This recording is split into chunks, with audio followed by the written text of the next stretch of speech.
How many people have got moon in Virgo or sun in Virgo in the chat at the moment?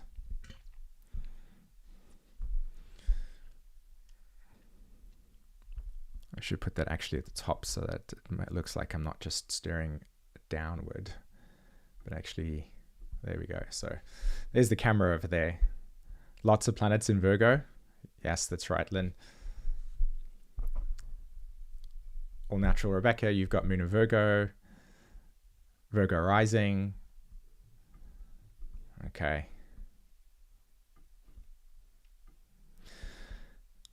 Okay, so I have a roadmap for us today. What we're going to do is I'm going to talk to you about the couple of videos that I've just recently been doing. If you've noticed, I created 2 videos that talked about a way of learning astrology that's like from an immersive perspective.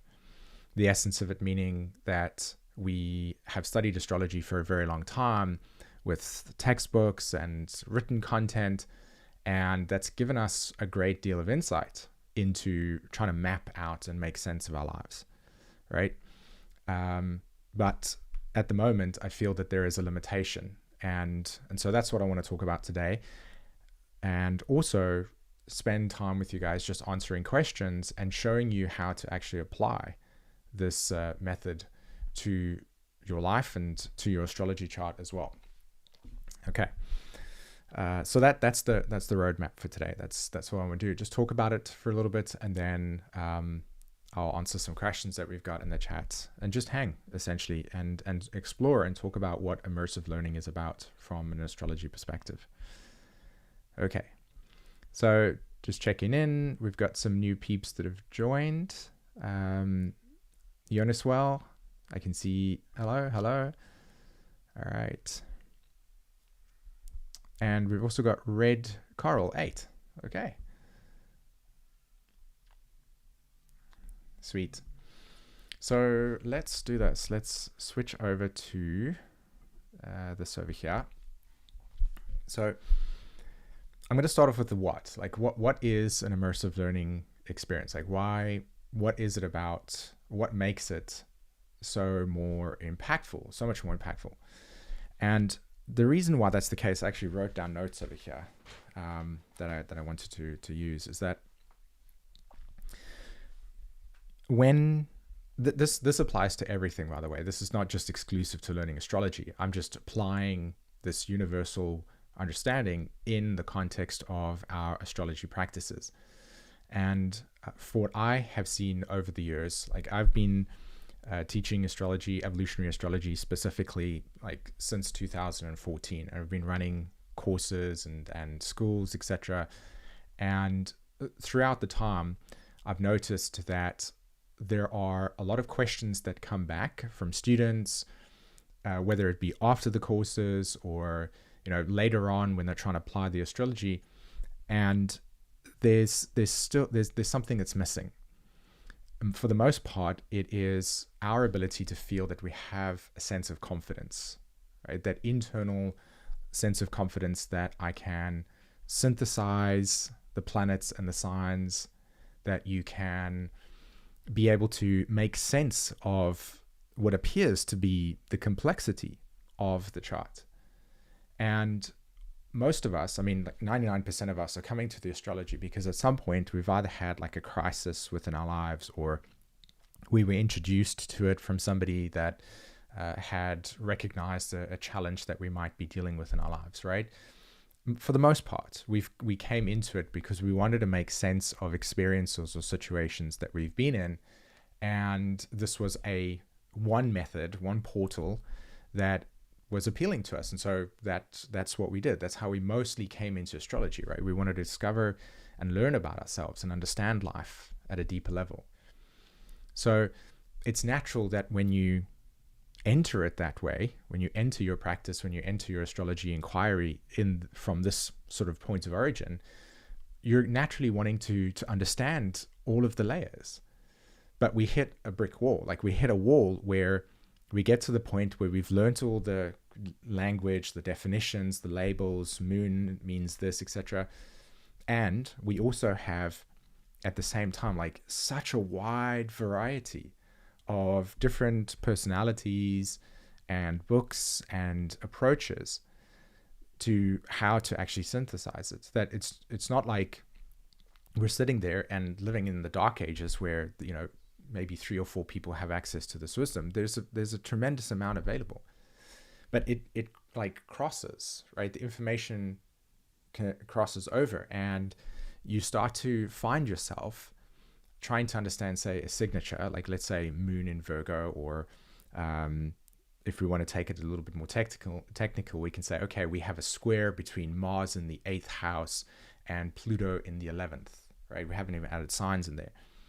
You can start to see that the more that we inquire, which is what we're wanting to do, and the more that we try to apply what we've learned, it becomes like a traffic jam.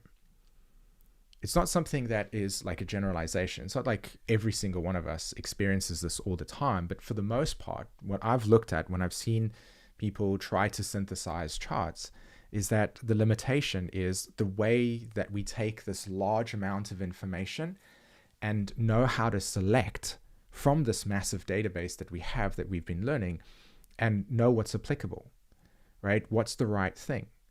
There's a level of uncertainty, a lack of maybe, well, not a lack, but yes, a lack of confidence in having whatever you choose to say, okay, if I'm reading this signature in this astrology chart over here, what is the right information? I'm still uncertain. So you could apply some information to it, and there's still a part of you that says, I'm not sure. Like, it could be that. And I feel that that's something that can be easily reduced by learning the astrology in a way that awakens your own understanding of it within inside of yourself, like somatically, and more importantly, the realization that every single day of your life, you are participating, engaging, and interacting with life and the way that life is set up, right? Life is a series of patterns that we are engaging in and trying to order and make sense of.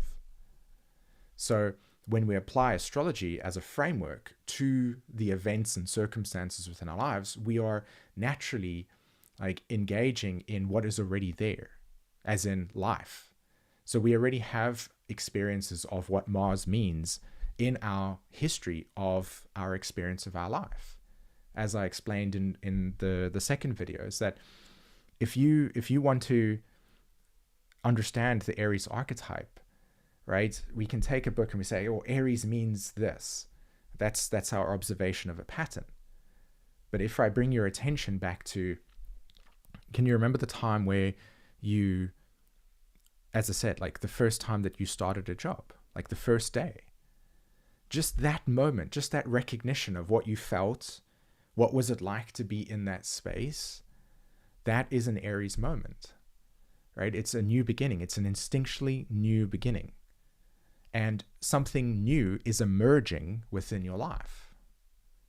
So what immersive learning is about, the way that you learn through this way, is you begin to recognize that life itself contains all of the wisdom and all of the experiences, and is emotionally like present when you engage in it. That's the first thing. And it engages a top-down, bottom-up process, like both our somatic way of learning, which is the bottom-up sensory experiences, like how we felt and how we sense it, and then also the bigger picture, like what am I looking at? Am I looking at Aries? Am I looking at Scorpio, etc.? So it's a connection where you bring both the top down, like the intellectualizing, and the bottom-up process together, and this creates a trinity of insight. This is a natural way in which we as human beings make wisdom. It's how we create and experience wisdom. So, and as I said, that applies to all things. You can go and learn anything or engage in any like context of what we as human beings do, right? Being a business person, being somebody that works at a hospital, being somebody that makes, I don't know, clay pots, like every experience has its, we learn that way, that's universal. So this is just And I'm just applying this to the way that we learn astrology. Okay? So why is it so important? Why does it matter to me to share this? Why do I think that it could matter to you? And it's because for the most part, when this goes like deep into psychological understanding of how we as human beings have been raised and conditioned.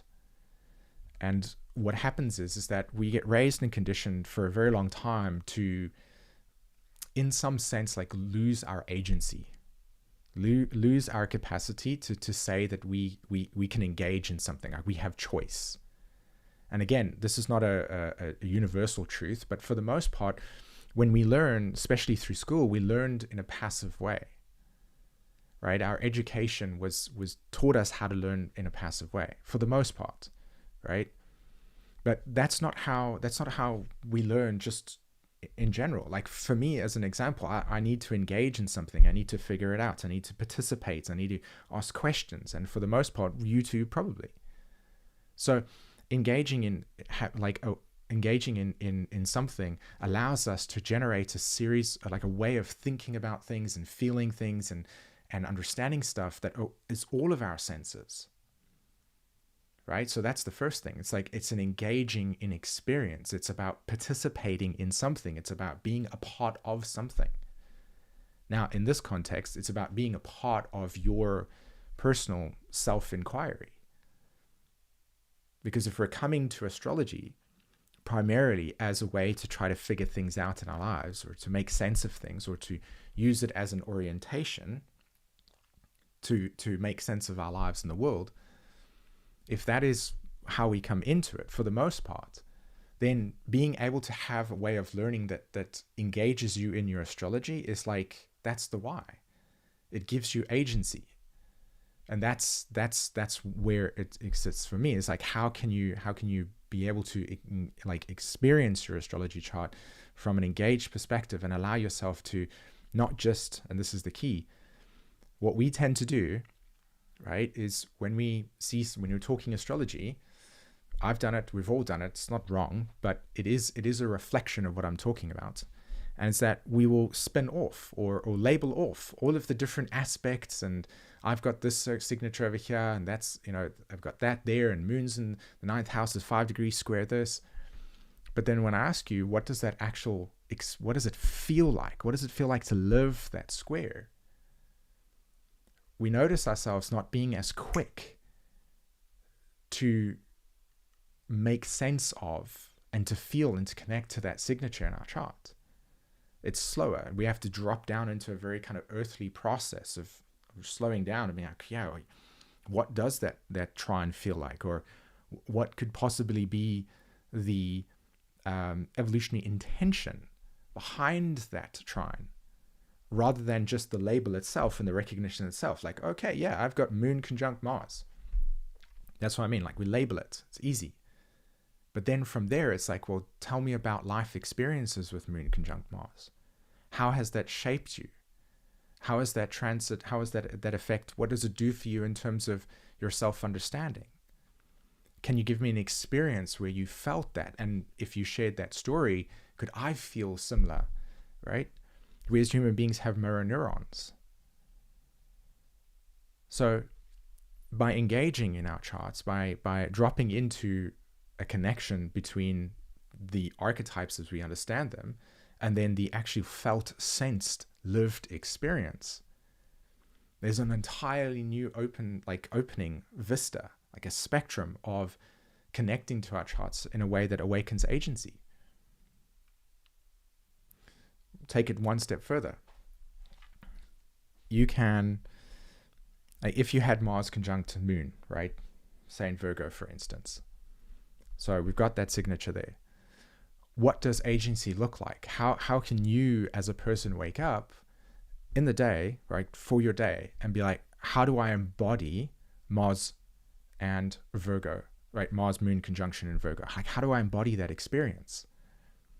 So there is another, like, not limitation, but another like threshold to cross, just the mere fact that you can ask yourself that question, what does it mean to embody this signature in my chart? How do I actually show up? And when I say embody, I mean like how do my internal choices and emotional connection allow my body to actually take up space in that area? Now, all of these planets have got specific like frequencies. There's very specific tones and frequencies that they express. There are principles. So if you leaned over to, say, your Pluto in the fourth house, for instance, the energetic embodiment of that signature for you is going to feel very differently to how you would embody the Mars-Moon conjunction. Do you know what I mean? So it's not just, you can see that like exploring your chart in this way gives you a tremendous amount to do. It's not like you just come into that space and like, okay, cool, and I can embody it. No, it's a continuous emotional connection to yourself. And it allows you to be able to engage in the way that your life is actually. The chart itself is just a mirror of what is already occurring and is present within you. That's the key here, right? It's not the actual chart that has the authority. The reason why the chart has such a profound effect is because it mirrors back to us introspection. And that introspection allows us to then recognize the pattern that is already present. Like you can already, all you need to do is go back to the first time that you had a reading and somebody was looking at your chart that had a skill to synthesize and shared a couple of, stories or comments about a specific signature in a chart, and you could recognize it. It awoke something in you. Some of you even probably laughed and giggled at like how that was like, yeah, that's funny, right? Yeah, I always do that as an example.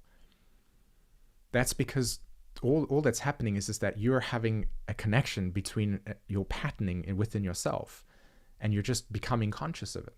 Well, learning in an immersive way takes that experience and it accelerates it like 100 times. Because now all of a sudden you're not just like pattern recognition, like, okay, this is it. It's like, well, how do I wake up every day and explore what that means? How do I become emotionally connected to it? What is the purpose? What is the role? What is the significance of that signature in my life? Rather than just like, okay, personality trait. It takes it one step further. Does this make sense to some of you? Let me know like if I'm completely on a different tangent over here with you guys. But this is the essence of what it is that I'm talking about. This is what I'm sharing.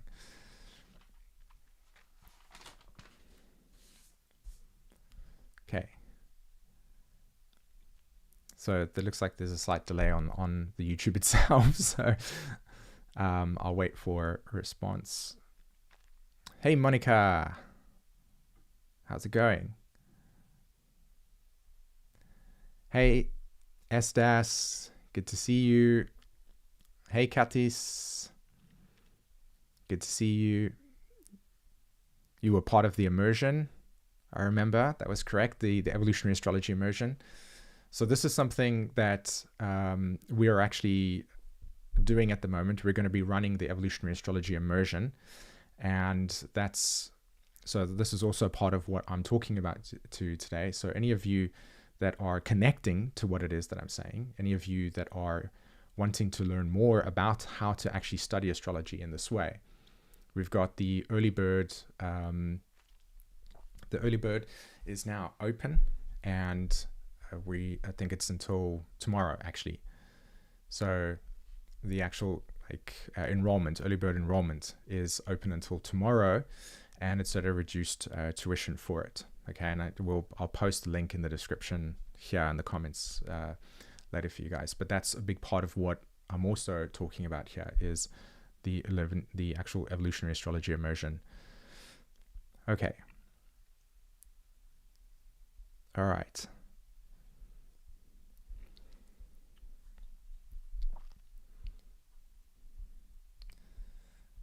So if we come back to the screen over here,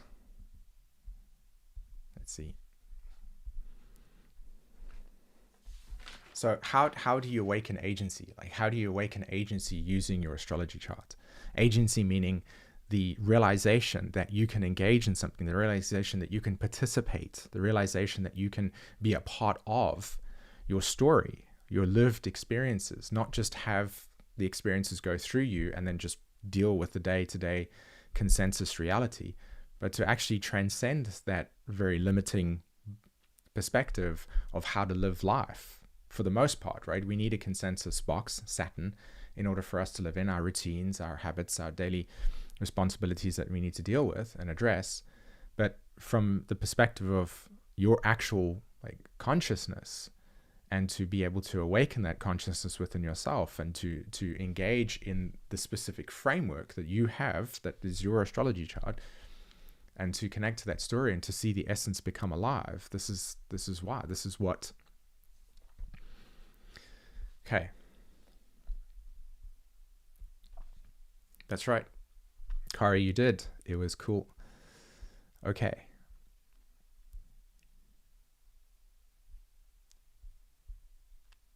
Yes, you have, Jordan. Hey, how's it going? Good to see you. Good to see you. Hey, Christopher. Hey, Nancy. All right. So let's we'll just jump into answering questions and using the immersion. Let me show you how this works with you guys. So what we'll do is we'll just, now the chat itself is going to go very fast. So let me set some rules for how this how we can answer questions, right? Some of you are going to ask questions and it can be lost in the chat. So if I do miss you, just let me just rewrite it again. Say, hey, Simon, I asked this question a little bit above, etc., and I'll do my best to do that. And just looking over here, and what else? The only limitation, of course, is that because I haven't seen your chart, I won't know exactly all the planetary configuration. So if you can try to be as clear and as not detailed, but as clean, as short as possible when you're asking the question. So it allows me to be able to connect with it straight away, and for me to be able to also provide an answer to you that feels legitimately valuable. Okay, so yeah, let's do that. Let's jump into the Q&A part of this conversation today.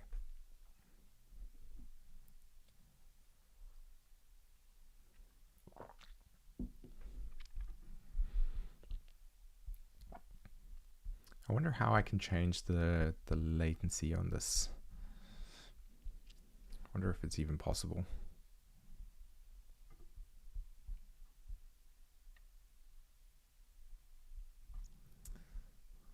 Nope. Okay. Not going to happen. Because I can see that there's a slight delay between tropical versus sidereal. That's a really interesting conversation to have, to be honest. And there is the best way to understand or to connect with tropical versus sidereal is that sidereal is essentially looking at the cosmos from a more extraterrestrial perspective. In other words, how the constellations are, right? This is the general response. It's how the constellations are versus the way that we've mapped it here on Earth. And so these two systems measure slightly different geometric landscape. So if you take tropical, you're taking Aries and you're starting at the meridian, and then you're drawing 30 degrees towards the right hand side. Yeah, you're drawing 30 degrees to the right hand side, and then you get the line Taurus, etc., and it just breaks the circle into 360, into 12 pieces, right? Now, they don't specifically align with the constellations, as in how they are off the Earth. And so they just measure things differently in that context. Both systems, in my eyes, have incredible accuracy. It just depends on what you are looking for. And that's, to me, the most important thing is, you can use numerology, tarot, any forms of different sciences as a framework to answer a question that you seek. For the most part, that framework will always provide you with an answer because it is already sort of inherently in you. You're just pulling it out. And this is something that actually is deeply entrenched in the way that I teach the Evolutionary Astrology Immersion as well, because it's a framework. And this framework is helping you connect emotionally with your chart so that you can interact with it in an agentic way, right? You have agency, you're participating. You're not like, a transit doesn't happen and then you can't process it. Like, there's context for why that transit would happen. When you understand the context of why that transit happens, as in why your chart is the way that it is, there's so much more ability to integrate the experience rather than to just have it as one of these really tough moments in your life or tough periods, and you don't grow from it. You don't become more conscious of its phase of its existence. Okay. There is an actual monthly payment plan, by the way, Leah. There's a payment option on it. Okay. S-Stas, you're writing, okay, in terms of agency, my hardest struggle is Chiron in the 10th house Taurus. I've not been able to develop a career. I have Pluto 22 degrees. I have Pluto, okay, 22 degrees, Sun, Uranus, and then Sun is in the 4th house Scorpio. Is the 4th house draining my 10th house? Okay, so that's a great question in the context of what I'm trying to point out here. So firstly, let's take, let me see if I understand it. If Chiron's in the 10th house Taurus, you must have Pluto in Libra, right? You have to have Pluto in Libra for that. So that's the first thing. And then Uranus must either be in Scorpio or Sagittarius. My guess is that it's in Scorpio. Uranus and the Sun is in Scorpio. Okay, I'm reading right here. Okay. Is the 4th house draining my 10th house? Now, to me, intuitively, just understanding the archetypes, and in this context over here, this has to do with identity. This is about an identity alignment, like emotion, identity alignment. So let me break this down. So for the most part, when we learn astrology, we learn character definitions and labels, okay? And what we do is we do this because firstly, our brains are pattern recognition. So, and then we've been recognizing phenomena, right? Planetary transits and phenomena, and then we put labels on them to describe it. And so we can connect to it. And that's fantastic.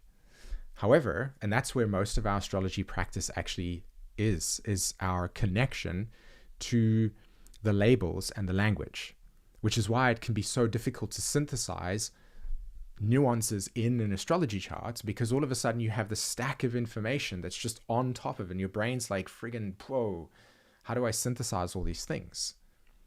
So what do you have to do? You have to make it simple, right? You have to make it simple. You first have to distinguish that an archetype has a principle that is independent of human like expression. An archetype, 12 archetypes are independent. So you can see the principle of Taurus not in a human being. You can see the principle of Taurus as survival in a plant. You can see the principle of Taurus embedded in the way that an animal will hunt for food or eat a specific type of food, right? The survival principle is present within everything that is on this earth that is living. So the first, you have to separate these two things. Once you have them separated, now you can start to then look at the chart from the perspective of the principle first. So if you look at just Taurus on the 10th house cusp, immediately there is the principle of survival, and now you have Chiron over there. So you might, just in your case over here, right, that Chiron does feel like it's struggling, and you probably on some level feel that primal instinctual like threat, because if I'm not able to come out into the world and succeed at my life choices and my life decisions, like there is that threat. Now for you, in your case, my suspicion is that the Chiron in the 10th is an underlying sensitivity to the types of values and rejection that you might have in your like outer world, like your survival instinct is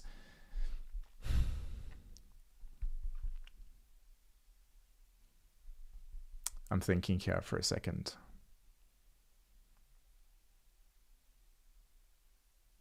There's so many different ways that this can play out, but I want to illustrate the connection of immersive learning. So with the Taurus principle, the first thing that you would need to do is to drop into what survival is.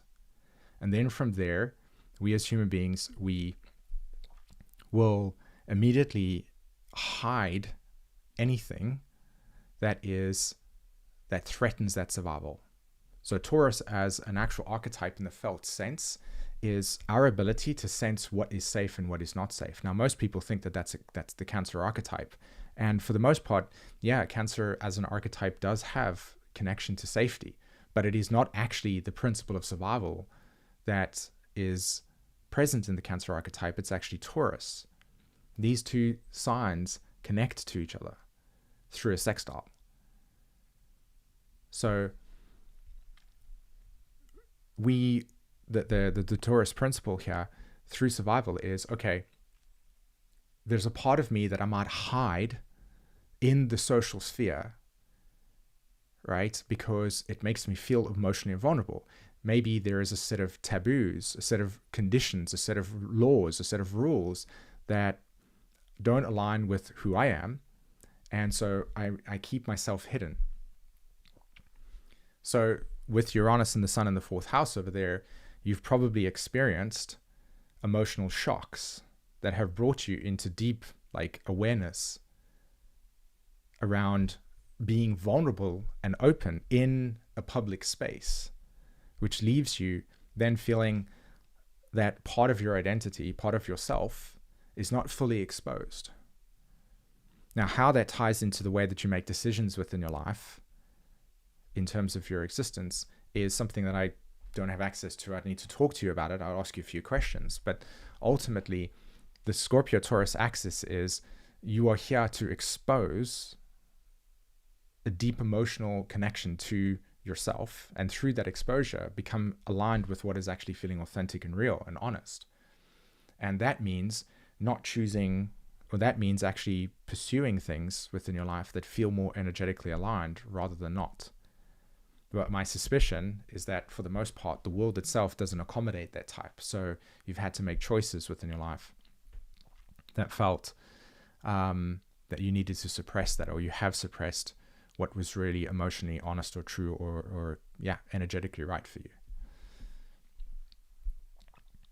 So there we go. There's that Leo rising. Okay, so that's the perfect point. When somebody, how many of you have got a Leo rising? Okay, in the chat at the moment. It's such a pity that the latency is slow over here. I'm going to try and see if I can adjust that. I'm not sure if it happens, if I can.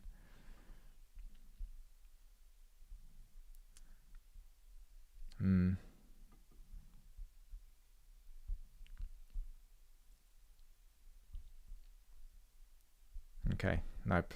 It's not something that I can do, unfortunately.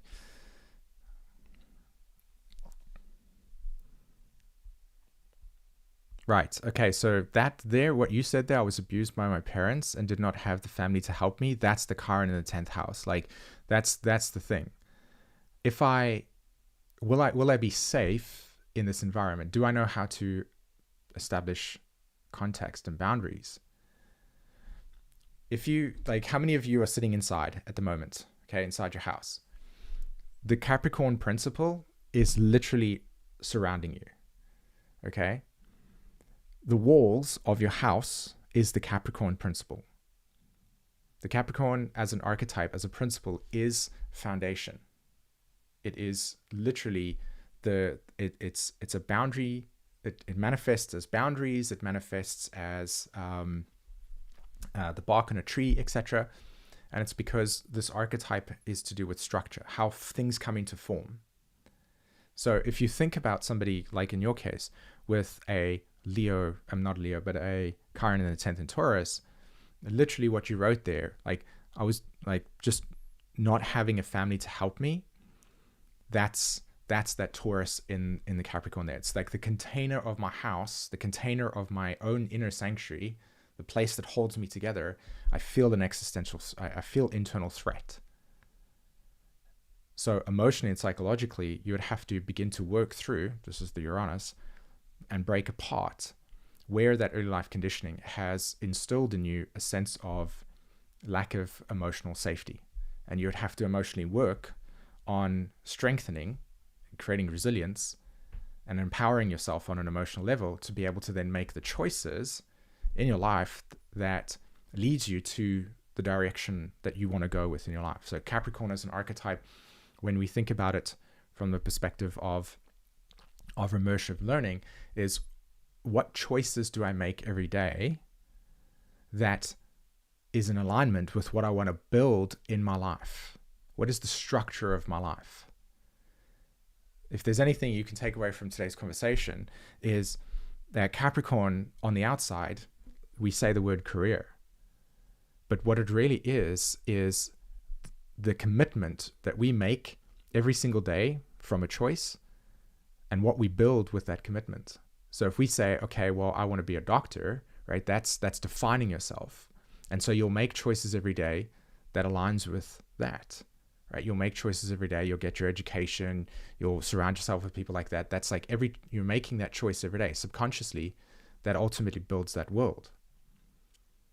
So there's the split, right? We see the 10th house as career, but the actual truth of it, when you're engaging in it, is self-reflection around what choices do I make every day that leads me on a path. That's the Capricorn. That's what Saturn does. So the reason why I asked how many of you got Leo risings, okay, some of you that are in this chat with me at the moment, you'll know when we've done the immersion, or when we've had to do a Leo work, it's like, I want you to show yourself, like, hey, hi, I'm Leo rising. This is me. I want the attention. Hi, this is me. This is the Leo rising. This is embodying Leo, right? That is actually having agency with Leo. And I'm telling you now, like 90% of you are going to feel an underlying like dread to want to actually have the attention drawn on you with the Leo rising, right? Because just that attention itself brings you into your insecurities around wanting to actually validate your own existence.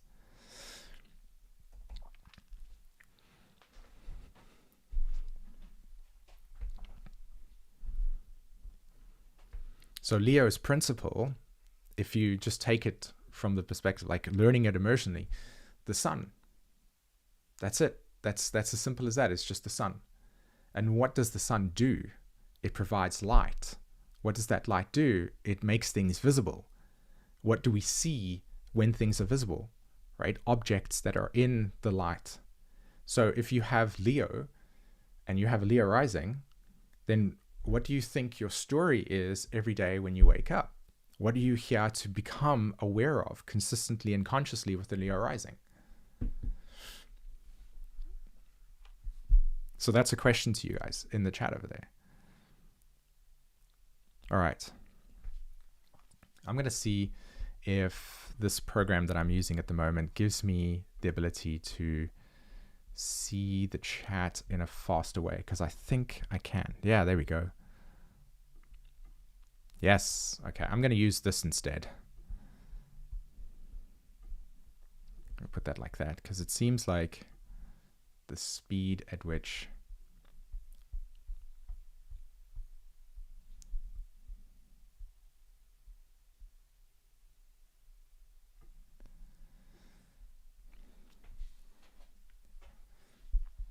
that's amazing to hear. As good. So my advice to you here is, with that Chiron in the 10th and that Uranus Sun in the 4th, you're here to acknowledge your resources, to internalize your safety for yourself. So that's the first knot that you have to tie. You're then learning to actually recognize the value that you have and that you bring, because your value is linked with your survival. Your survival is linked with what priorities you make in your life. So you want to get clear on what are your most important priorities within your life. And then from there, start to make choices every day that consistently strengthens the priorities until they become so strong within you that you don't even abandon Uranus, Sun, 4th house, Scorpio. That's it. So that's an engage. Like, you have agency now. You can wake up tomorrow and you'll be like, okay, this is what I can do to give me more empowerment within myself, rather than being stuck in the cycle of what does this planetary system mean, right?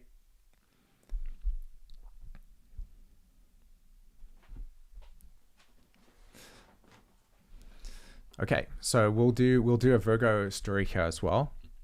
I'm here to fall into my being, nothing. Okay, seizing emphasis on individual I. Okay, all right. Who else has? So I'm just going back to the chat over here just to scroll down and see how many we've got here. I'm a Leo rising, rockin' baby. That is amazing. Good to hear. Red coral as well. So do you take up space? Do you allow yourself to take up space? Like, you're engaging and agency is, I'm here to acknowledge my existence.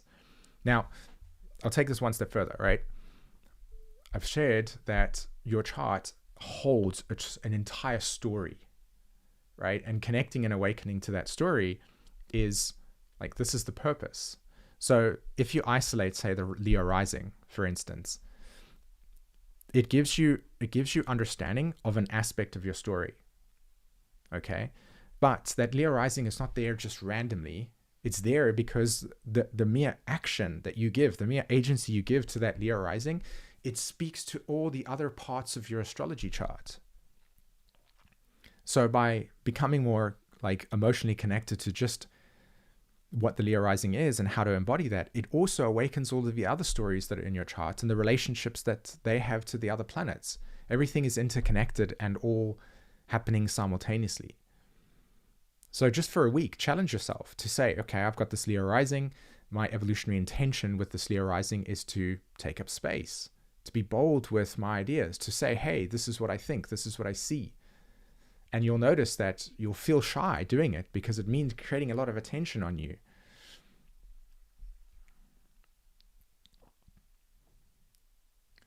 Okay. Saturn and South Node conjunction, also Uranus, Mercury retrograde in the 12th house, Scorpio. Okay. So that's, so I'm going to respond to that. My Mercury is in Aquarius at 3 degrees in the 10th. Okay, Uranus is entering Gemini and it's forming a trine to my Mercury and transiting Pluto. Curious about that. I have an idea of and feeling into it. That's good. Okay, I'm just going to quickly go back to the bottom here just as I've been talking.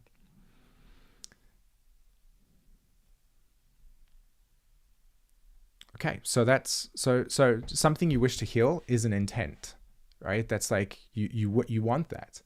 And that's what I meant earlier when I said, for most of us, if we're able to recognize that we have agency and that we can do something about it, that step itself is so incredibly empowering, because then you're using astrology in a way that is, as I said, it's like it's accelerating the self-understanding and self-awareness and what it can do by just realizing that you can engage in that, you can heal that.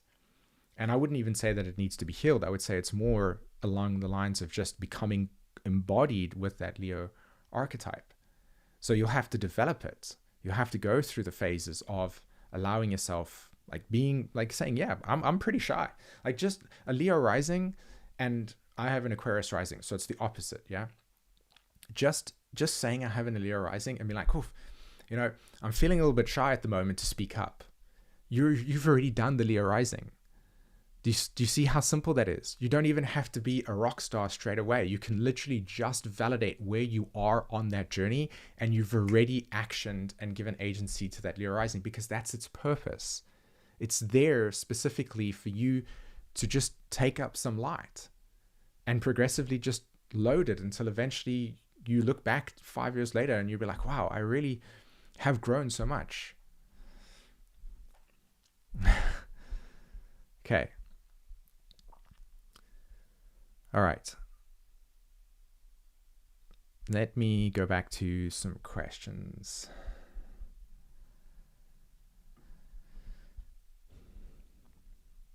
Okay.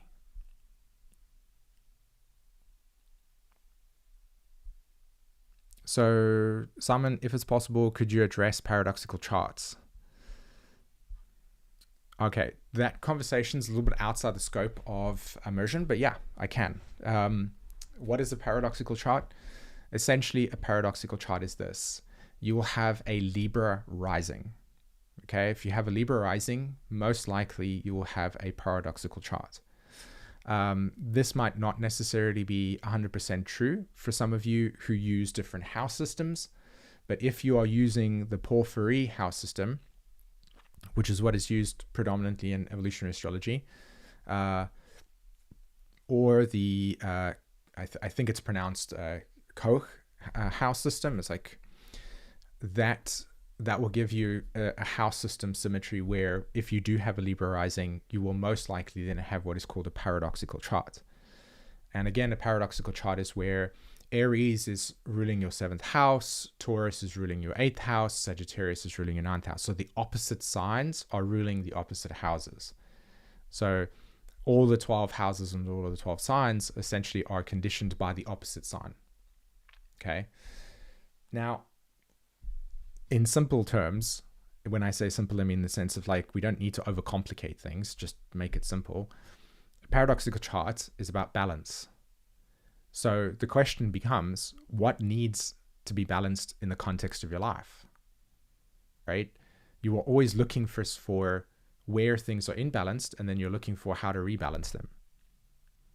And so you would need to look at the context of the scenario or the situation. Are you giving too much of yourself in a relationship and realize that you need to develop certain boundaries to create balance so that you don't develop resentment, right? Or blame the other person, as an example.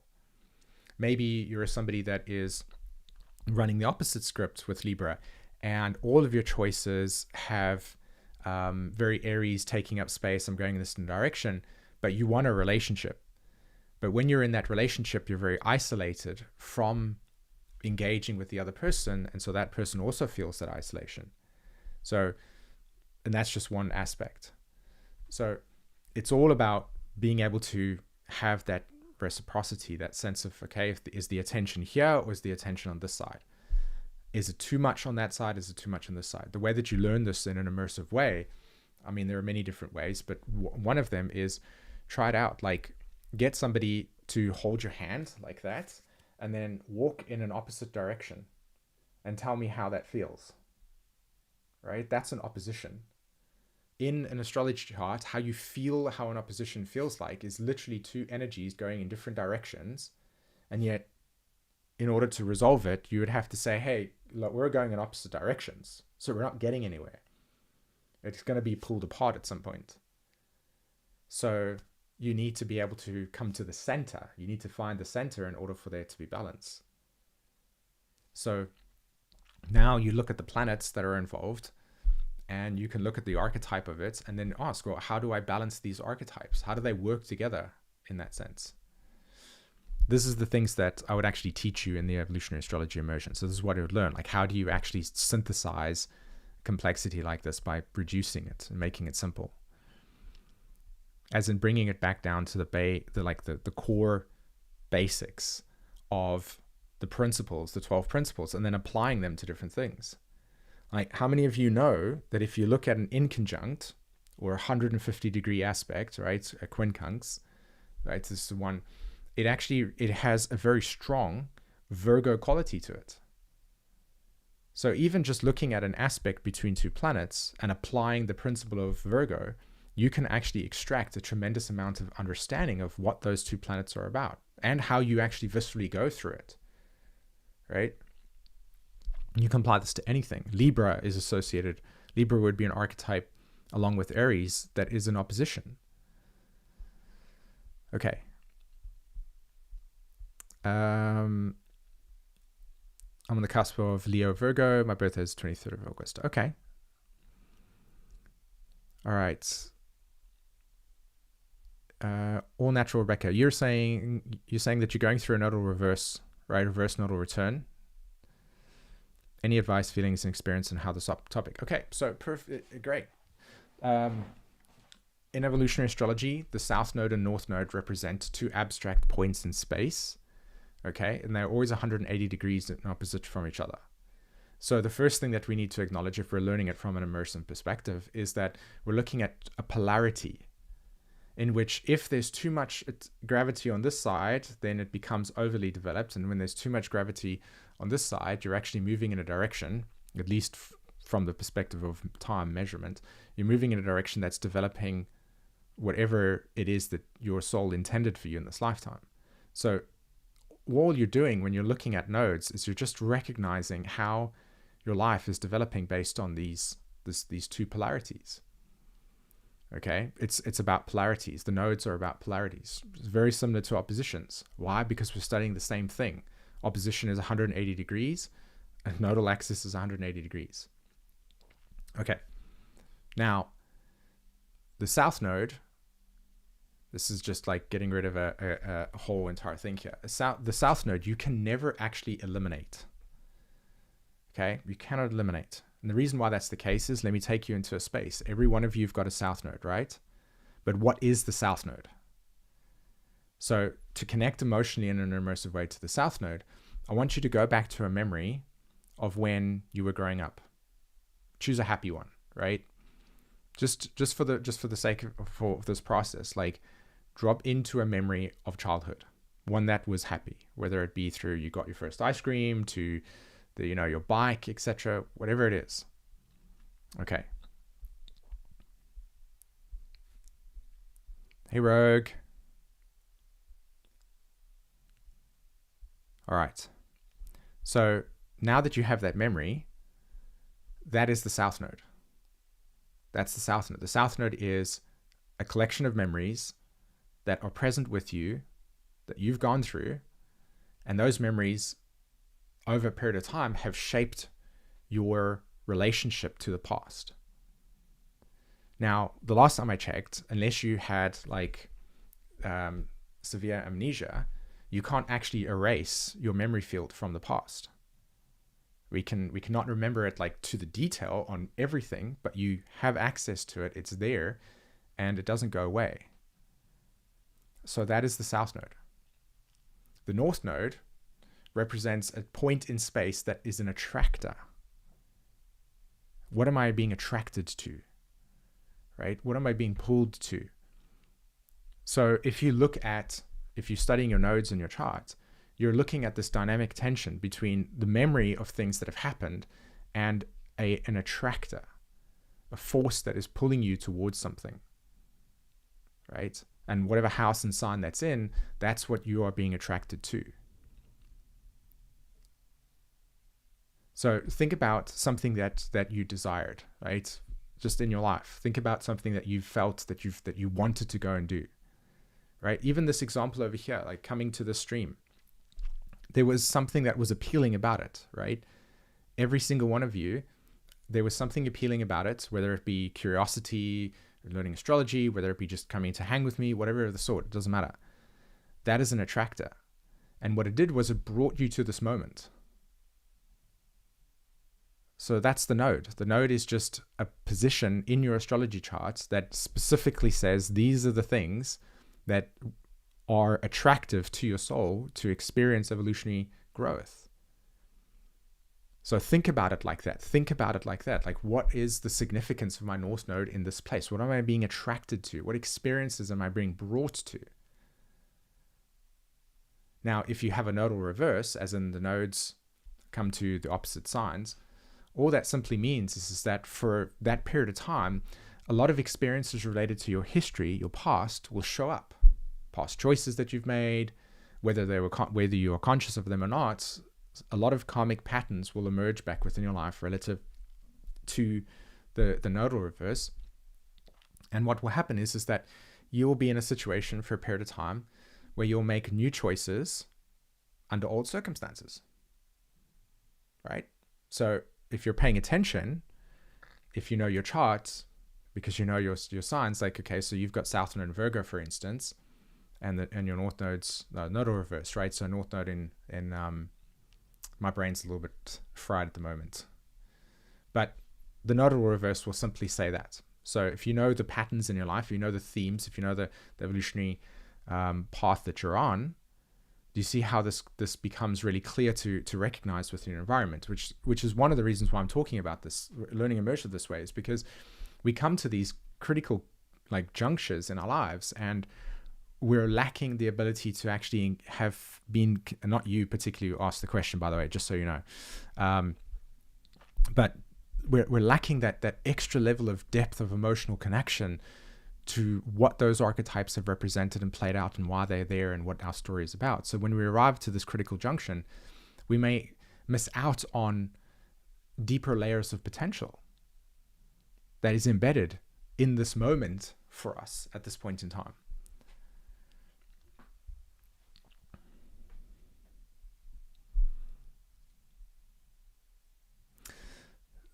Okay.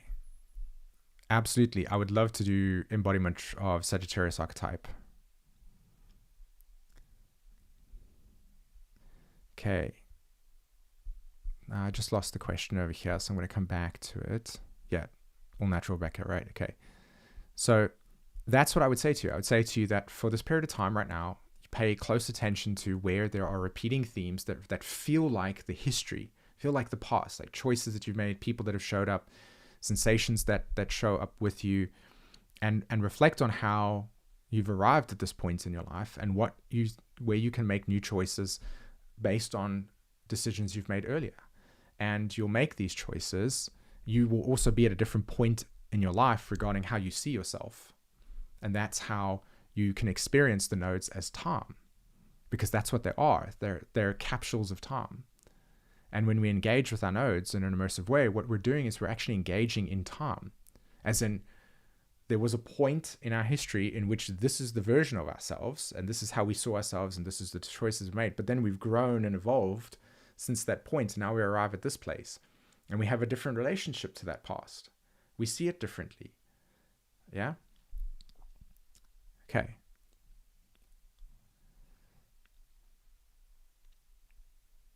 Magnolia, can I have some clarity on the transit of Pluto square my MC and Pluto conjunct North Node happening simultaneously? Okay, so question to you, back to you, is the transiting North Node conjunct your Pluto? No, it can't be. Transiting, so your Pluto and clarity on transits of Pluto square my MC and conjunct North Node. Okay, so your natal North Node is being conjuncted by your Pluto. Yeah, all right. So again, we're looking at time.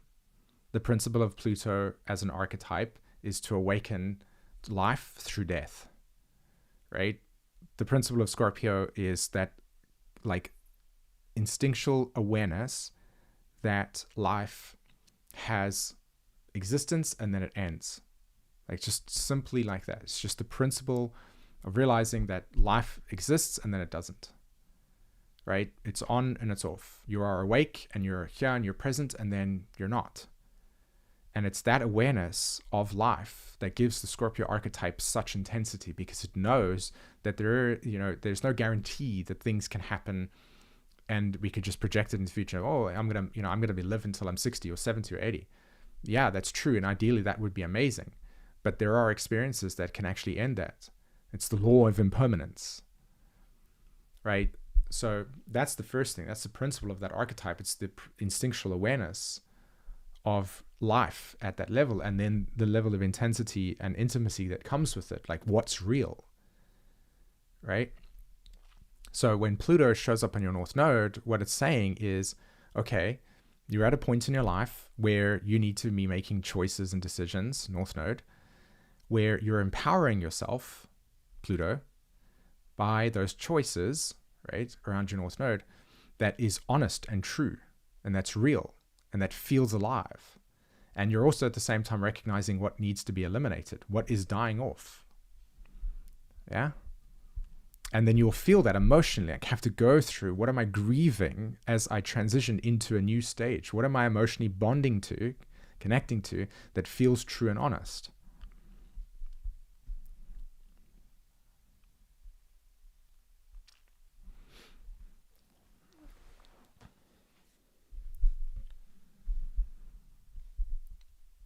Yeah.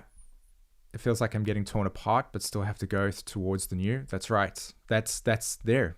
Feel like I'm being torn apart. Like that's what Scorpio feels like, because it literally is. You are literally separating from something that has been a part of you for such a long period of time. It's dying off.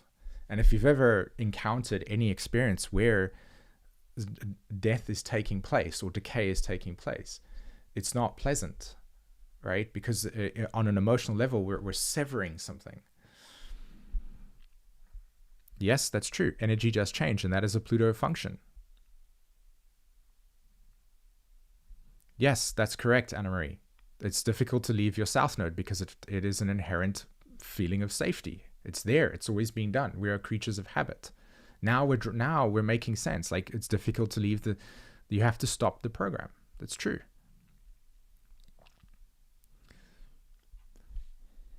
Okay.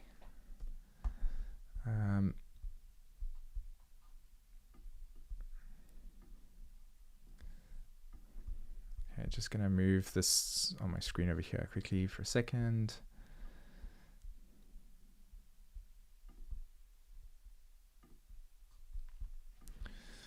So again, if you're wanting to learn astrology, like we're going to go through the entire Evolutionary Astrology program for the 8 months. And we're going to go through every single aspect that's in Evolutionary Astrology. Retrogrades, we're going to learn in an immersive way. We're going to learn aspects. You're going to learn planetary pairs, which is a feature that's very exclusive to EA in one sense. Like, did you know that your sun and your moon sign shows you specifically how you actualize within your life? Do you know that if you study your moon sign and your Saturn's relationship in your chart, you start to understand how you develop your own personal sense of boundaries, and then how you also emotionally relate to the external laws and rules that are in existence too. So if you have like a moon squaring Saturn in your chart, and you are in an environment or in a country that has laws that are at odds with your own internal structure, you're gonna find that struggle, right? I mean, that's just one example, but the level of depth that you access from your chart by understanding planetary pairs is bonkers. But you don't even have to learn anything like magical. You just understand the 12 archetypes and their principles, and then you apply that to your own chart, and you see the story unfold. So Jen will post 10 months, not 8. That's 10 months. There we go. Thanks very much. Post the link to the Evolutionary Astrology Immersion in the chat for us, Jen. And it's the early bird enrollment that's ending tomorrow, by the way. So make sure that you check that out if you want to participate. Okay. Let's go over here. Do I have any advice on working with natal sun square Neptune? I have sun in Aries square Neptune in Capricorn. Despite my Aries sun, I have a very foggy sense of self. Yeah, I'm no surprise. Neptune as an archetype, is the principle of it is decay. That's its principle. It's decay. Everything that you see in life where there's a progressive decay of energy, that's the Neptune archetype. And so that's its principle. So if you have Neptune in your chart and it's making an aspect to a planet, there's both simultaneous, the whatever it is that sun is connected to, there's progressive decay regarding identity. And then at the same time, or not at the same time, but as you go through progressive decay of that identity, erosion of that identity, you're left like wandering, like when things are becoming unbound. It's the emotional arc of things becoming unbound. So everybody needs concrete like lines and rules and regulations around how like the sun works for them, like for you. And yet that Neptune's like, sorry, but the underlying principle is I'm drifting it apart. I'm breaking it apart. You're not meant to have that order in the way that it was when you were growing up. So the contemplation, understanding the immersive, like learning when things are drifting apart, what happens when things are drifting apart? The order changes. There's lack of direction.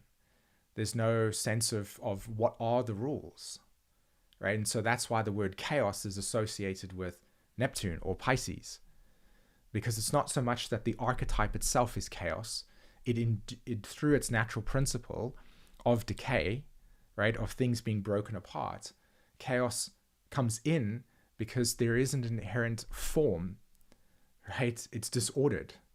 And because of that disorder, we're left drifting.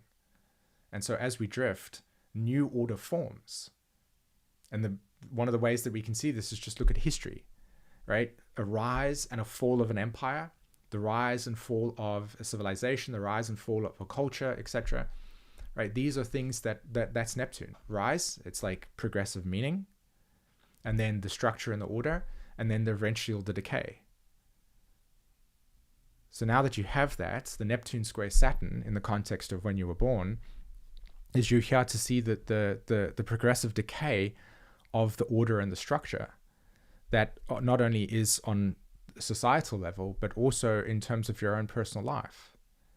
Now that sounds intense because it's like, oh, you mean I'm supposed to just like drift? No, it just means that the fogginess or sense of self is because if you didn't have that decay, or if Neptune wasn't there, then your evolutionary intention was for you to have that sense of self. That's clear. But that's not the case. The case is that you've come here in this lifetime to progressively shift away from an identity that will, throughout your life, and if I got to talk to you more, I'd probably point out exactly the stories where you've watched yourself, Matteo, like go, yeah, those things have drifted apart. You're meant to watch things drift apart in your life, and you're meant to, with Aries, archetype of Aries, you're meant to take up space in things that actually feel meaningful. The dilemma is navigating that space in your life and not judging yourself, right? For thinking there's something wrong. There isn't. There's just an inherent like realization that for you are not meant to come into this world and just like follow the order and say that's how it is. You're meant to actually watch how parts of you will have no emotional connection to anything that feels meaningful in a way to certain orders, instructions, and institutions and ways of doing it. And at the same time, you're meant to be able to start noticing what sparks your interest. Like, what does it feel like to be excited about something? Oh, I'm engaged in this. And then pay attention to that and pursue that. And then when it dries out, right, because sometimes it will with Neptune, let it be. It's not there. Neptune will carry you. It will take you onto a new journey. It brings you new order. So that's for any person that's got Neptune in their chart that's making connections to planets. Okay? Is that Neptune will erode whatever is not part of your existence going forward. Now, psychologically and emotionally, that's intense because we want, through our habits, to consistently just have things over and over be the same. But that's not true from Neptune's perspective. It is a progressive decay and dissolving of an old order and then the emergence of a new one, but that will take time. So put your attention on what are the things that feel exciting for me, what is meaningful, what opens me up to something, and then pursue that. Okay.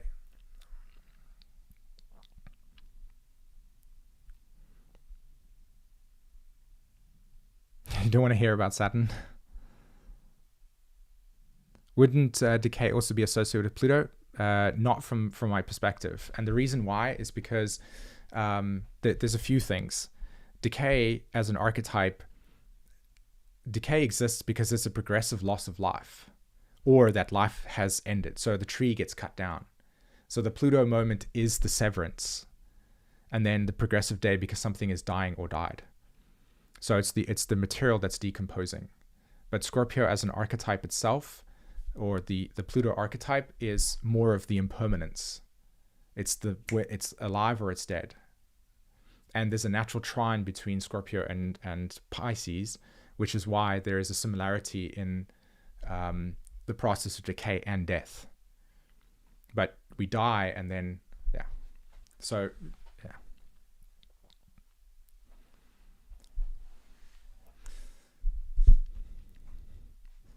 So the best way to connect to your Scorpio archetype is just drop into the moment, drop into the space, like feel, right? If you want to go into Scorpio, feel betrayal. What did it feel like? Betrayal. That's right. Pisces is disappearing, the ocean, literally. What does it feel like emotionally to connect to the event or the circumstance or the situation of betrayal in your life? What comes up?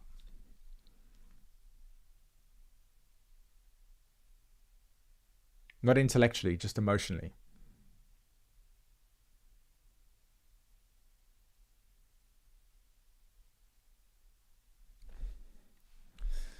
Just waiting for a response for your chat.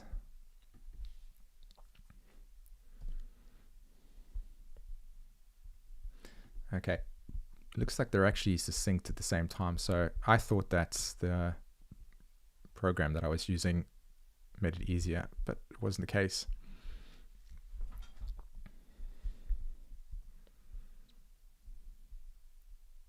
All right. Anybody? What does that betrayal feel like?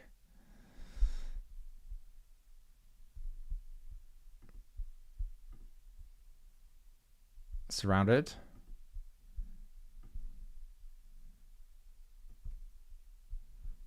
Yep.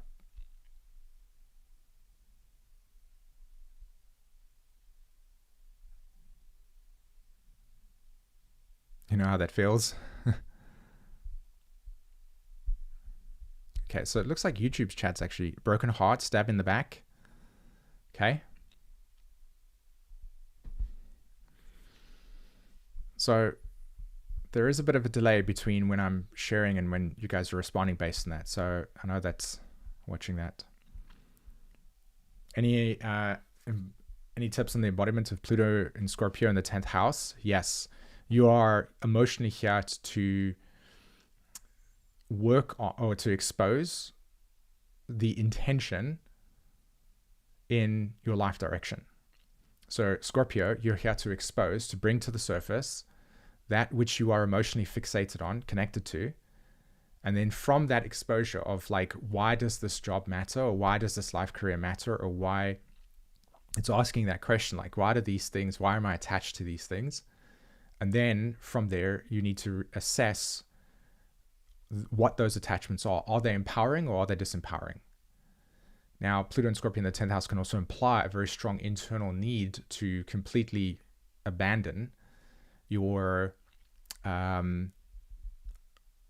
emotional attachments that are rooted in disempowerment. And you're meant to emotionally empower, like to feel what it feels like to empower yourself around, like, these are my boundaries. This is my life direction. This is my core intention. And then, yeah, to wake up every day just pursuing that. So unstable, unsteady anxiety, loss of foundation. Yeah, exactly. I should have known better than to trust.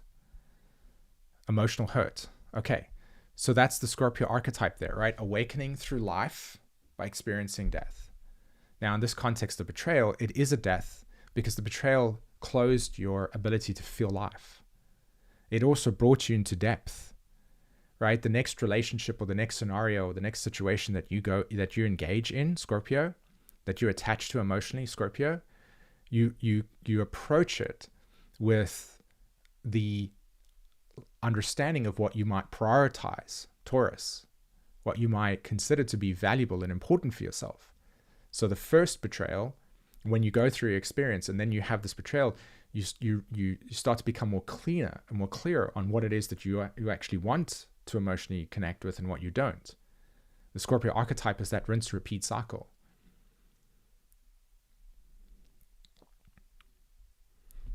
How many of you experienced shock as part of the betrayal experience?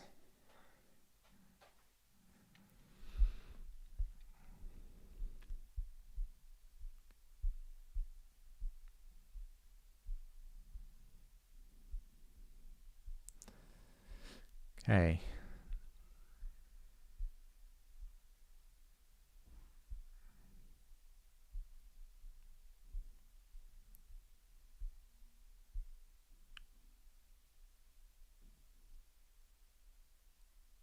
Somebody asked me about the embodiment arc of Sagittarius and arising. I'll happily do that.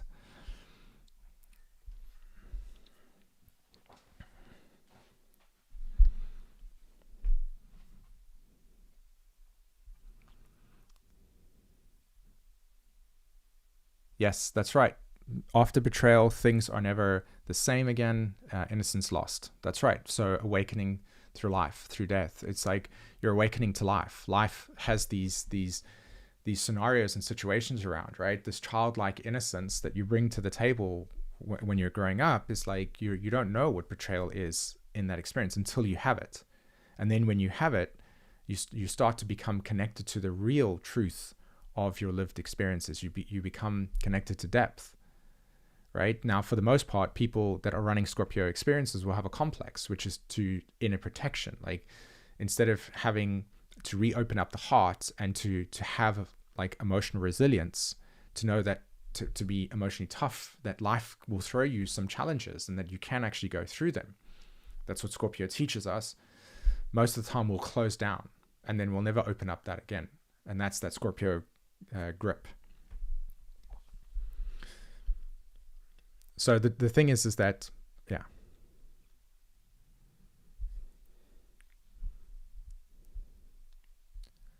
Okay, so we've got stories. Like, this is what I'm showing you here. So we have stories, right? We have stories associated with our lived experiences. Every single one of you at some points had a betrayal or an abandonment, or you've lost something, which means that you've experienced the Scorpio archetype and you know it now. Now, if you take that feeling and then you apply it to, say, wherever Scorpio is in your chart, let's say it's in the 7th house, there we go. That archetype is present. The story of relationships will be present for you in that Scorpio experience. Right? There we go. How many of you experience shock as part of the Scorpio thing? Why would that be the case? Why do you think shock's associated with Scorpio betrayal? Some of you that have done the immersion with me will probably know that. Think of it in terms of an aspect between another sign. Okay, so instead of waiting, if you're watching this over and there's some dead spaces between me talking and then waiting for the chat to catch up, I'm just going to run parallel conversations, so hopefully we can keep up. Somebody asked me about the embodiment arc of Sagittarius, so let's take that as an example. The principle of Sagittarius, for the most part, right, is expansion. It is expansion. So when you have a Sag rising, how do you embody expansion in your life? How do you embody natural freedom? Right? Just feel that for a moment. Like, what does freedom actually feel like to you?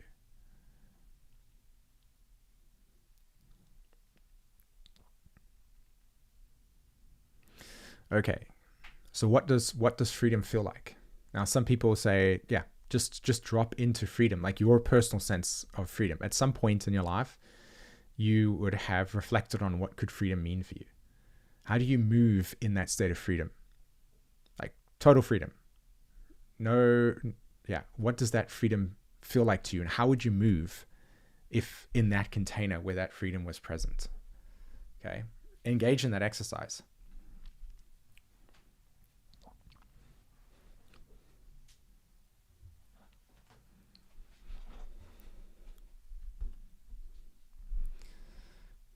Yes, you're right, Lumi. That is exactly what it is. Scorpio and Aquarius. There is a square between these two signs, and the Aquarius archetype is responsible for the reason why we feel shock when we go through a Scorpio experience of betrayal. And the reason why that's the case is, like, think about it like this, right? Scorpio is a symbiosis. It's an emerging process, right? So that's why trust is so important to the Scorpio experience, because the level of depth that is being present, the nervous systems connect. So when betrayal happens, the shock is literally dislocation. What is the principle of Aquarius? Right? Decentralize, to dislocate. What is local, right in front of us, right here, right? To decentralize what is central, the sun. The opposite of the sun is the furthest away. So Aquarius, decentralize, dislocate. So when shock is present with betrayal, it's because that archetype of Aquarius is present in a dislocate. You're dislocated from that trust. You're dislocated from that connection. So think of you, how many of you will have Uranus in your chart? Like, just think about how dislocation has showed up for you. To feel into that dislocation, actually, this is the point. Feel into it. Even me, I'm still having to rewire my brain to be more connected to that immersion experience, to feel that dislocation. This is the story. It doesn't feel good. There's one. Sudden death of the mom at 50 made me realize what life is. That is the true essence of this. That when I talk about the embodiment arc of Scorpio is to awaken through life, through death. Well, that is it. It awoke you to what really matters, right? And most of the reason why it awoke you to what really matters is because the opposite side of Scorpio is Taurus. What are my priorities?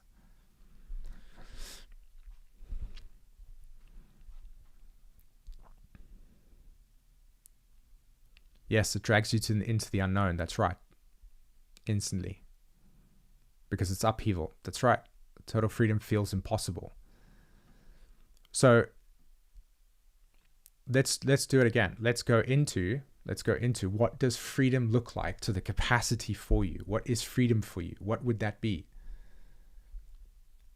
This is the essence of the Sagittarius archetype, right? We've got keywords like travel and higher education and metaphysics, yes, but the principle of Sagittarius is expansion.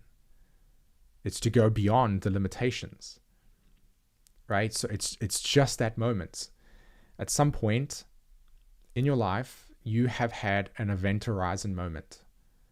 Right? You encountered a situation or an experience where your eyes opened up beyond what you were seeing. You just had this like, whoa. You've maybe stared at a mountain range, like as in a canyon, right? You've been in a situation where you've seen just like you've stood at the beach and you've just looked at the expansive ocean and it just goes on forever and ever and ever. Like it just opens up your field of vision. Sagittarius is not like this. Sagittarius is like this. It's peripheral. So the way that it shows up in our experience is peripheral. It's like what is out there beyond just what's in front of me. So let me show you. Okay. How many of you have got strong Sagittarius planets in your chart? Okay. Rising, moon in Sagittarius. And I bet you right now that the thing that you love the most is restriction. Anything that can restrict you feels so good. It's just like, yes, restriction. I like that restriction. My Sagittarius planets love restriction. I love to just have one thing to look at. Everything else can go away. I just want this one thing to focus on.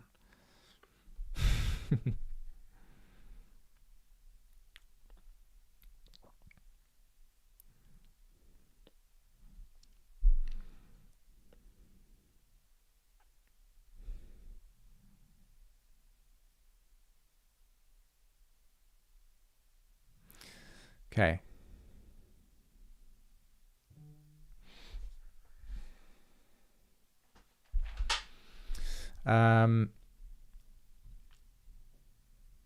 It was also good for me to keep my own thread, I suppose, as well.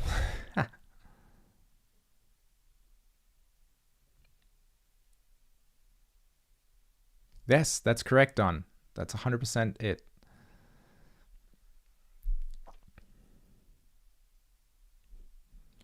Intrinsic, Sag rising with Gemini sun.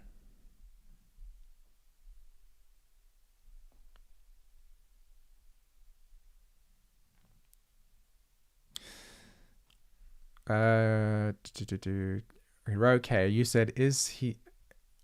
What was your question? I can try to respond to the question that you were asking. Louise Summer, I want to be an author. Saturn, Jupiter, Venus in the third. Deliberating my idea of fame.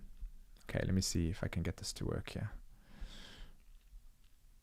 Okay, so Louise, you're writing about, want to be an author, Saturn, Jupiter, and Venus in the third. Okay. Leo ascendant, Leo North Node. Can't write because deliberated by the idea of fame, public promotion, promoting a book. I'm introvert and have a panic. Okay.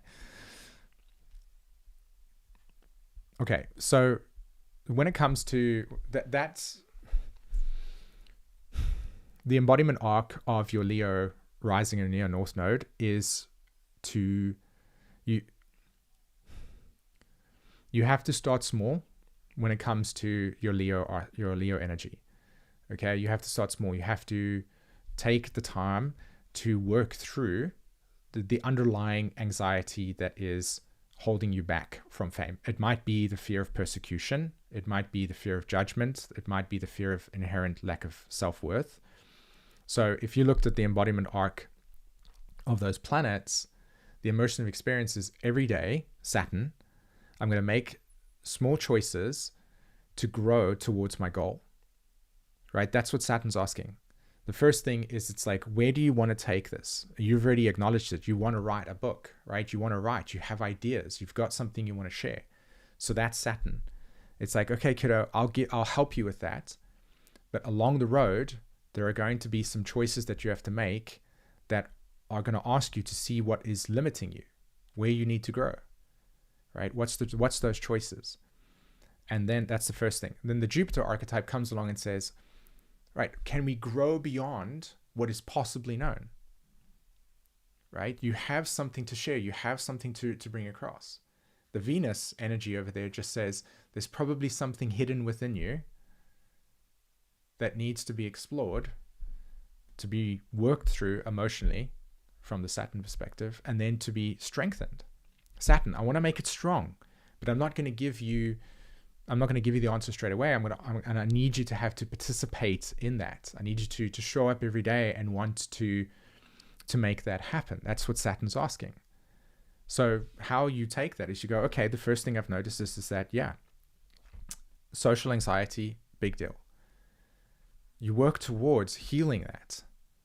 Once you slowly overcome and work through whatever anxiety, whatever trauma is held there that stops you from feeling that, and you work closer towards that, and you start doing what your Leo wants to do, which is acknowledge some of the things that you've put attention into, right?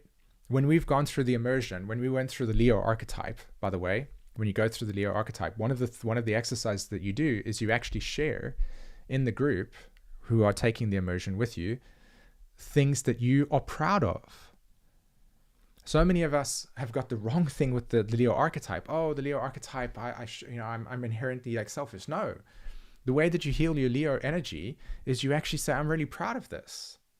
And the reason why most of us are struggling with Leo energy is because when you were younger and you showed somebody what you were proud of, you never got the feedback, Aquarius, that reinforced that it was okay, that it was good. So you don't have that internalized sense that you can be proud of something that you create and your creativity. That's what you're becoming, you're embodying. So the engagement that you do every day is you just say, okay, today I'm going to show somebody something that I'm proud of. I'm going to share it. And then you do it progressively until eventually you start to feel comfortable with things that you give your time and attention to, and be proud of it. Right? So be proud of the fact that you want to be a writer. Be proud of the fact that you want to pursue something that brings your ideas to the world. Be proud of the fact that you have ideas that you want to share. And then do the Saturn thing, which is every single day work on the thing that helps you become stronger and structured in that area. Work with a writer. Work with a psychotherapist that can help you understand things about yourself and work through some anxiety, but then also at the same time. Yeah. So that's how I'd respond to that. Okay.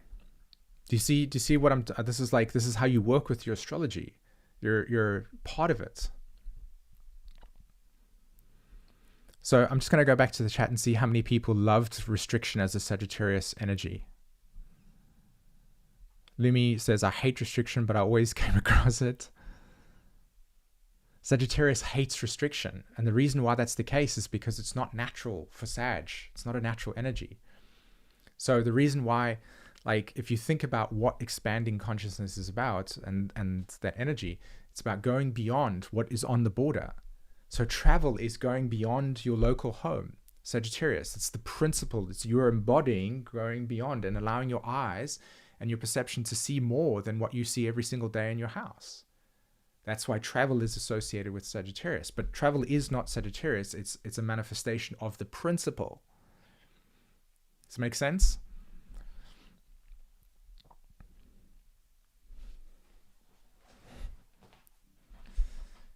Okay.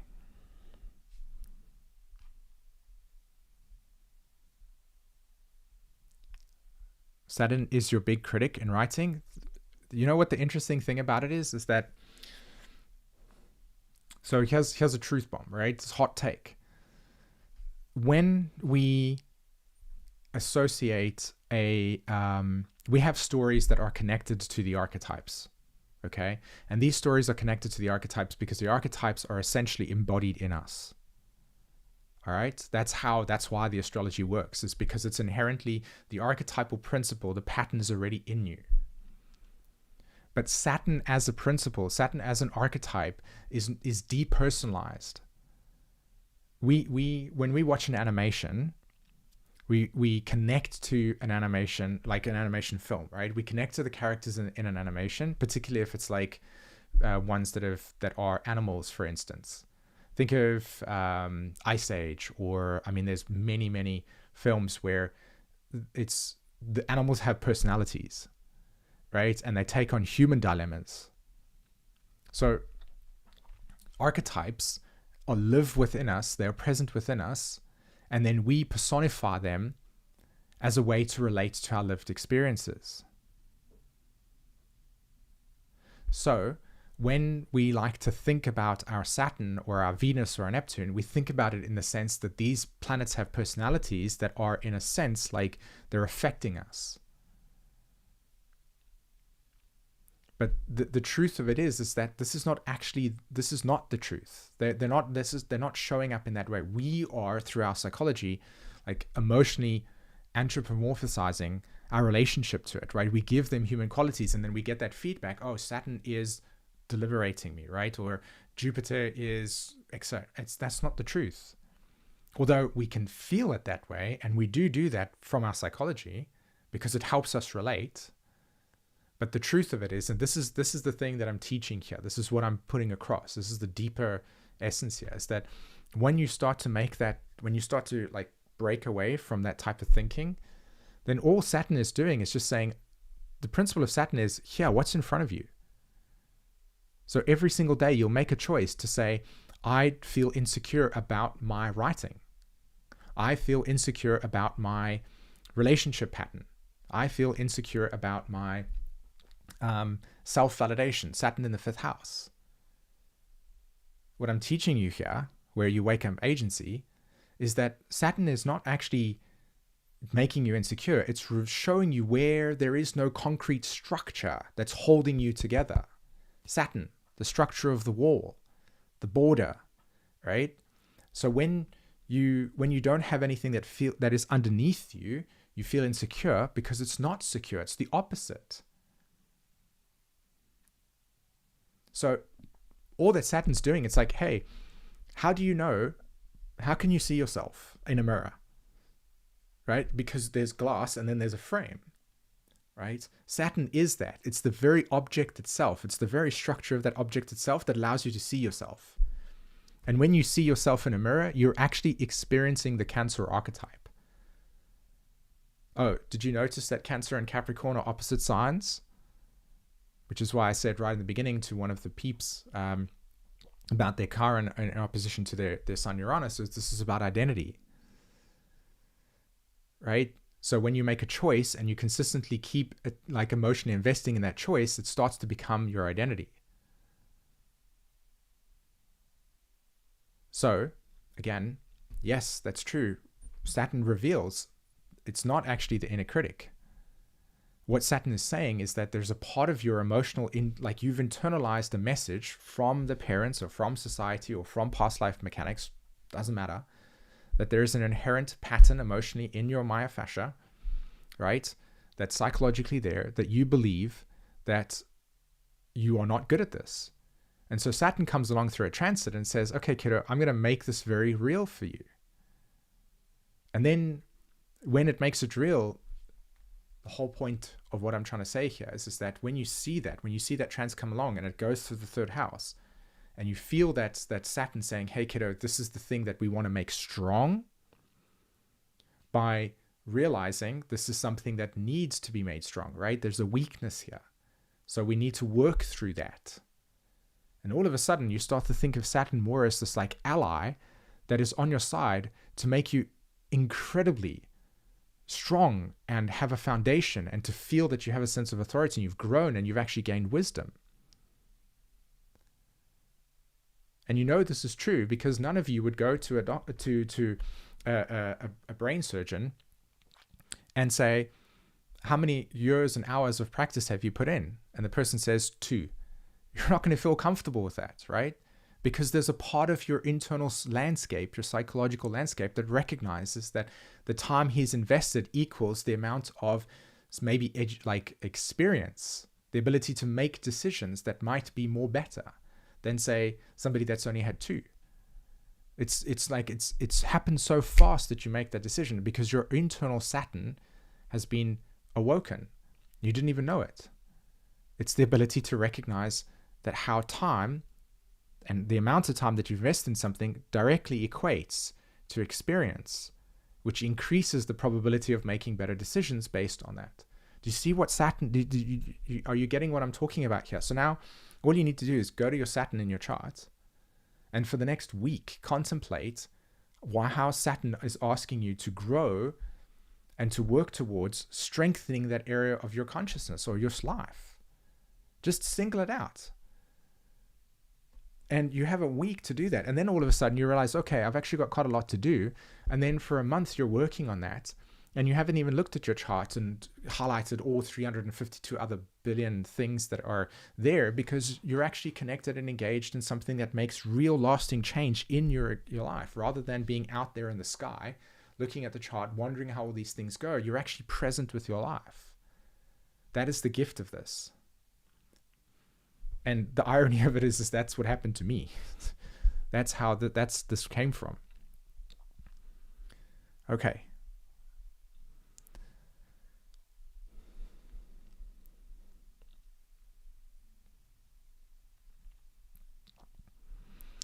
Let's see. So that's a lot of intense things to process there.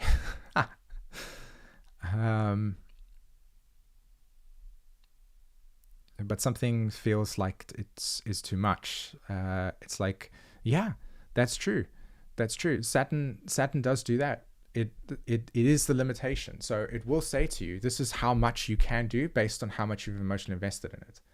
Like for us as human beings, the Neptune gets activated. Our Pisces gets activated. We want to go beyond the restriction. So we idealize it. And then Saturn comes along and says, well, the reality of it is that you still need to increase or develop or work on this before this limitation is changed. And the thing is that it's not even like the limitation's not there because Saturn puts it there. Saturn is a principle that reveals what you can carry is what you can carry. So if you have a bucket, Saturn, that can only carry 5 apples, but you need to carry 7, the principle underlying here is the bucket cannot carry more than 5 apples. So that's what Saturn does. It says, at this point, your limitation is not you or something wrong with you, etc. It is saying that currently your bucket is 5. If you want to get 7, get a bigger bucket. And then when you get that bigger bucket, Saturn's like, do you see? Do you see what you needed to do to grow?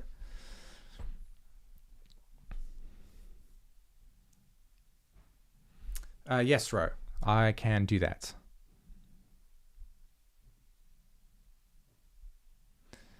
Okay.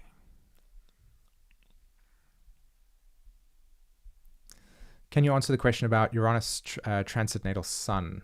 Okay, I am going to now scroll back to see if I can get that.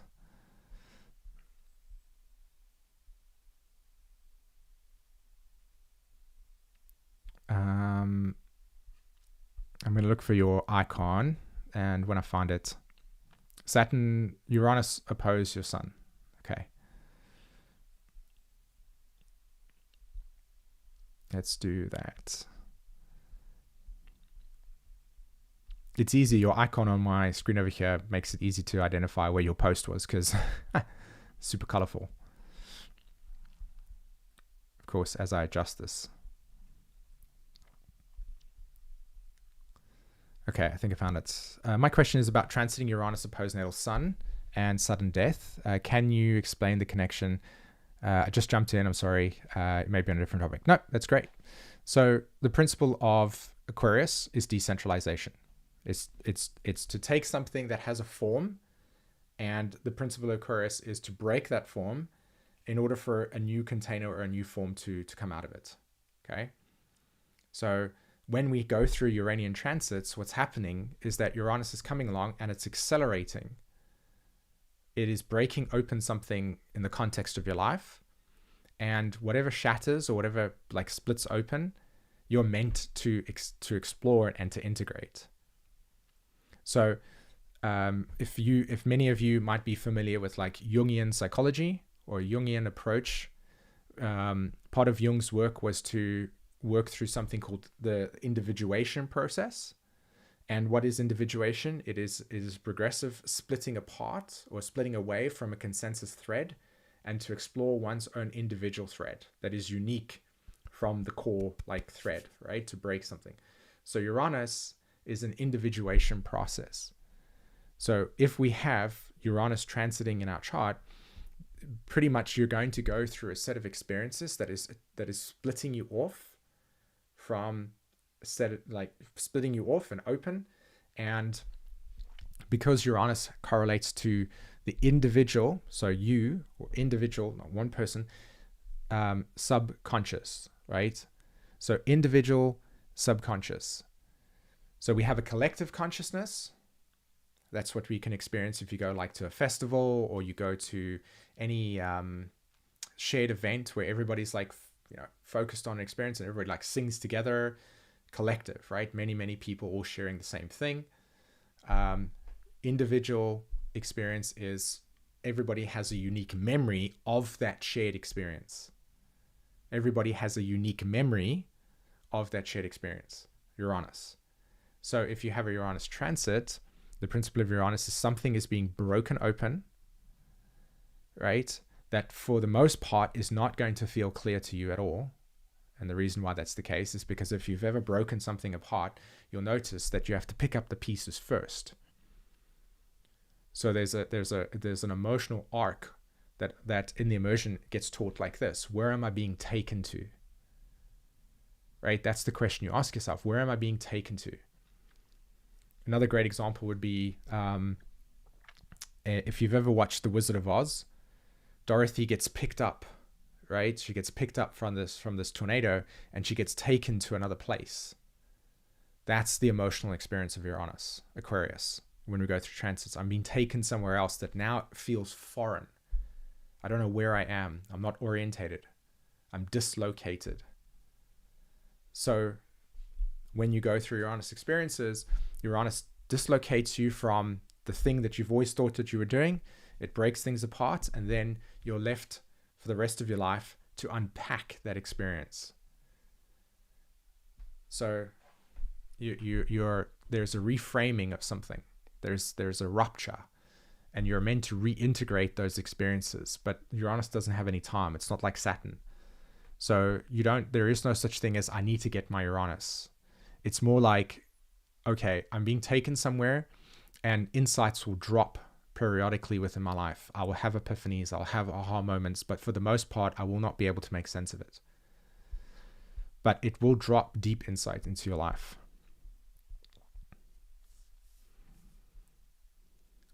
Okay. And that also teaches you something as well, Ro.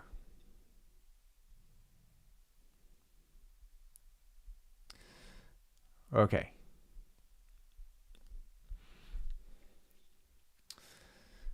All right, peeps. I think if I am going to close up for today.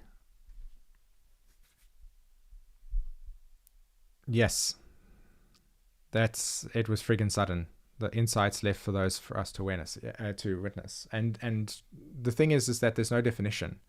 Don't restrict the insight. Like if something suddenly happened and your emotional connection to that change, when you speak to other people, that might part of your identity, right? It might be a value system that you integrate within yourself. There's a wide range of how that Uranus transit wakens you up. We don't know. We just know that it's taking us somewhere new, and eventually over time it will open us up to why. But for the most part, we won't. It's cool. So that's what I'm talking about with you, Ro. That's what I'm talking about when this is an embodiment process, where I'm being taken to. If you understand the archetypes like this and you feel into them, nobody has ever had the opportunity in like an experience of just something happening straight away to have clarity. It's not possible. So you apply that to your life. Okay. All right.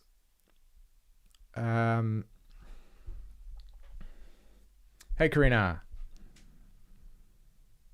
No problems, Red Coral. Somebody said that they asked a question at the top. I wanted to respond to that first. I think it was Nancy. My question was at the top of the chat. Would you mind reposting it, please, Nancy, if that's okay? That will help a lot.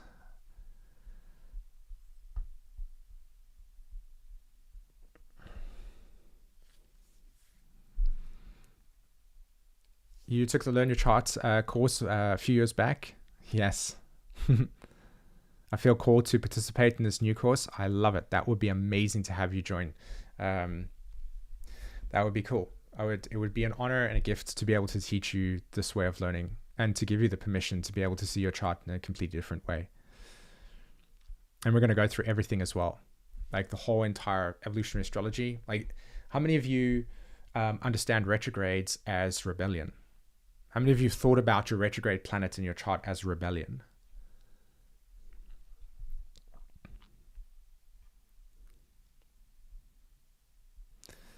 I do not have any coupons to time passages. I actually use Luna. That is my astrology software, and I do have a like an affiliation with them. So there's a discount that I can offer, like a discount link that I can provide to you to use Luna.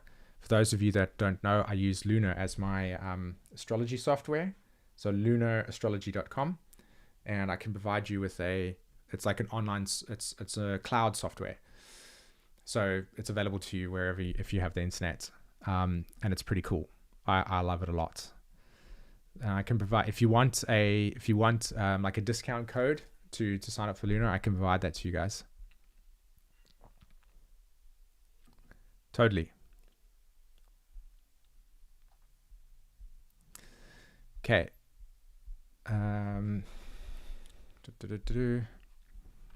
Against the consensus thinking, Christopher. Yeah, because you've been studying astrology with me. Would you be able to join us, Christopher, for the immersion? I hope it's possible. I'd love to teach you immersion astrology that way. Okay, so I'm going to get this link to Luna for us. And then, as I said, I also I got to close up for today, peeps. Okay.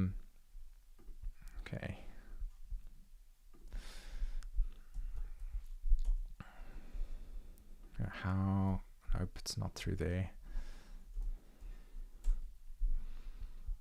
So rebellion. How many of you see your retrogrades as rebellion? What?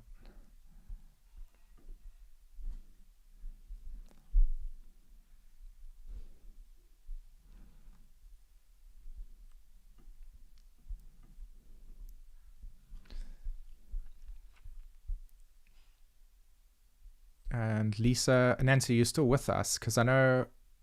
Okay. All right.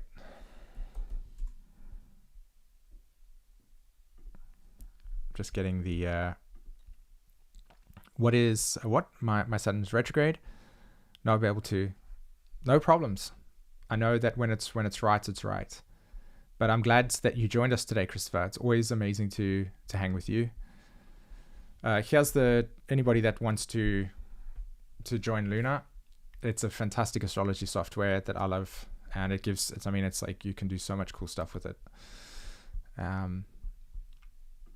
Okay.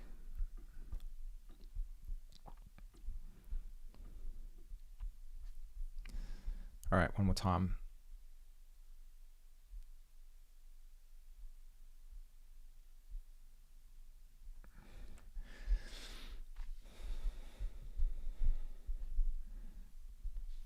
Yes, exactly. yeah, I can't wait. So everybody, it has been an honor to be able to hang with you guys today. Me and Jen are probably going to be doing and setting up more of these live streams going forward. I really hope that you've enjoyed our content and enjoyed the space over here. Come back to this video as much as you can, because there's always opportunities to learn. And again, for those of you that are wanting to join me in the Evolutionary Astrology Immersion, the early bird enrollment, it ends tomorrow, okay?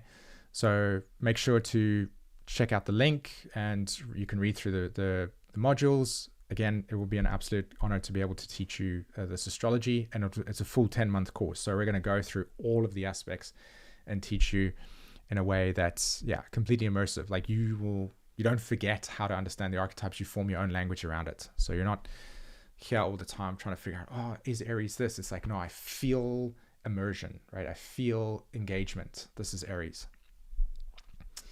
Okay. And I will post it one more time in the chat over here for the immersion. But yes, thanks peeps for hanging out today. I'm going to just find where it is. Okay. Yes, that's right. Intuition increases on the 1st of July. Perfect. All right, everybody, take care. And when I find the end of this over here,